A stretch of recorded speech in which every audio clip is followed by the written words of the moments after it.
Di PHP terdapat logika operator di mana salah satu penggunaan logika operator adalah untuk statement if atau if statement, dan penggunaan if statement dapat berupa if, else, atau else if. Di sini saya punya file dengan ekstensi PHP dan namanya adalah if_else_else if. Saya akan edit with Notepad, dan di sini saya punya kode HTML ditutup dengan HTML, lalu hit ditutup dengan hit, title ditutup dengan title, dan body ditutup dengan body. Dan di dalam body terdapat beberapa kode PHP. Yang pertama di sini saya punya kode PHP di mana PHP-nya terdapat variabel, yaitu variabel num1 nilainya 1, variabel num2 nilainya 2, dan variabel num3 nilainya 3. Yang kedua adalah untuk tulisan boolean, di mana ini merupakan tulisan dari HTML, dan di sini ada kode PHP di mana untuk statementnya atau pernyataannya adalah echo, lalu num2 lebih besar num1. Jika benar maka nilainya akan bersifat 1, dan jika salah akan tidak ada, karena di sini adalah pernyataan boolean yang bersifat true or false. Saya ke web browser dan saya akan akses untuk datanya. Jadi di sini ada if untuk nama filenya, underscore, else, underscore, dan else if .php. Anda bisa lihat sini boolean 1 artinya untuk pernyataan yang saya tuliskan tadi sifatnya benar. Saya kembali ke text editor untuk PHP, dan di sini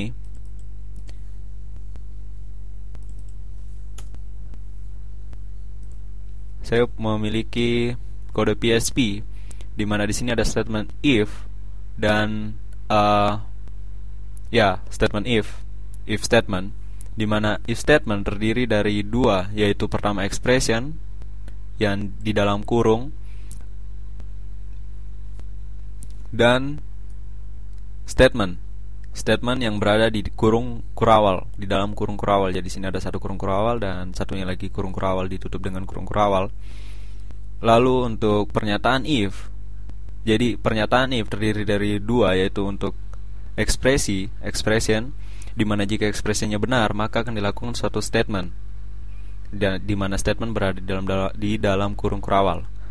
Saya save, saya ke browser dan saya refresh. Anda bisa lihat sini num1 lebih kecil dari num2.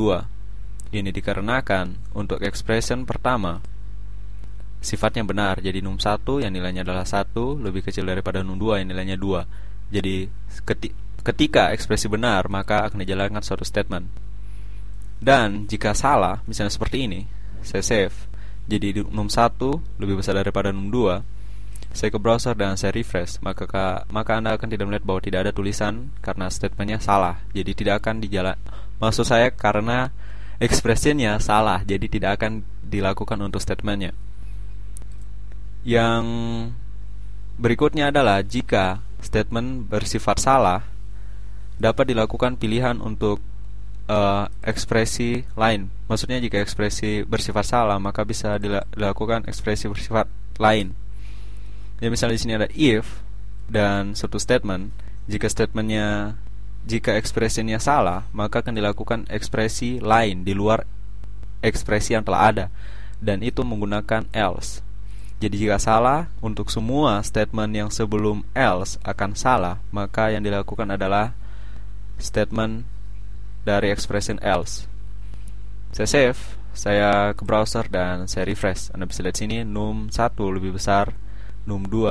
Ini dikarenakan dari else num1, statement dari expression else num1 lebih besar num2 karena statement pertama bersifat salah. Dan jika saya ubah seperti ini jadi statement untuk if bersifat benar, saya kembali ke browser dan saya refresh. Anda bisa lihat sini num1 lebih kecil dari num2 karena untuk statement pertama benar, dan maksud saya untuk ekspresi pertama benar dan statement yang akan dijalankan dari ekspresi tadi. Dan untuk pernyataan if ada juga dengan menggunakan else if. Jadi seperti ini, pastikan Anda memiliki kurung kurawal, dan ini merupakan pernyataan dari else if.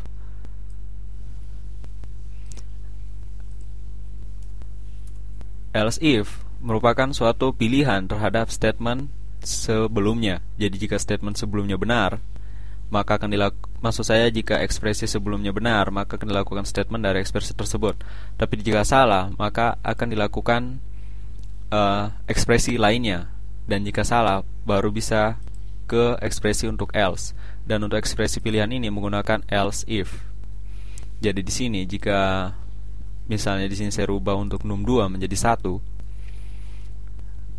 dan untuk if statementnya adalah expression pertama salah dan expression kedua benar.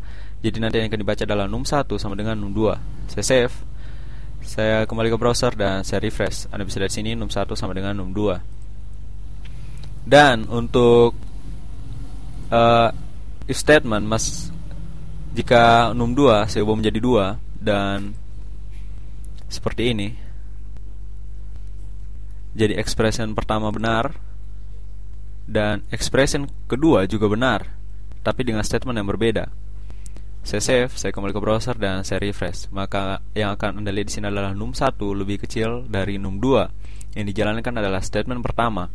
Jadi dalam pernyataan maksud saya pernyataan if, else if, dan else, secara berurutan pengeksekusian suatu statement terhadap ekspresi. Jadi ketika suatu ekspresi benar, maka akan berhenti sampai di situ dan tidak akan lanjut ke ekspresi berikutnya. Dan untuk tanda ekspresinya yang ada beberapa tanda. Yang pertama adalah lebih kecil, lalu lebih besar atau sama dengan, lebih besar sama dengan, maksud saya lebih kecil sama dengan, dan lebih besar sama dengan, lalu sama dengan. Ini sifatnya sama dan bukan seperti ini. Ini bukan merupakan pernyataan ekspresi dari Boolean.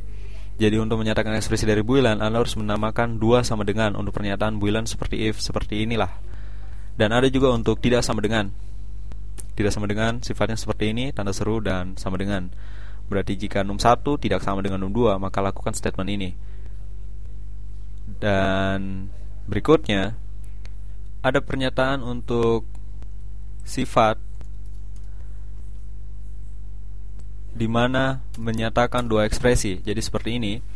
Jika ekspresi ini dan ekspresi ini benar. Jadi untuk pernyataan dan ekspresi pertama dan ekspresi kedua benar. Jadi akan dijalankan suatu statement. Pernyataan lain adalah or dengan tanda seperti ini. Jadi jika suatu pernyataan benar dan pernyataan lainnya salah, maka akan tetap dijalankan suatu statement terhadap ekspresi dengan menggunakan or. Ada juga yang seperti ini.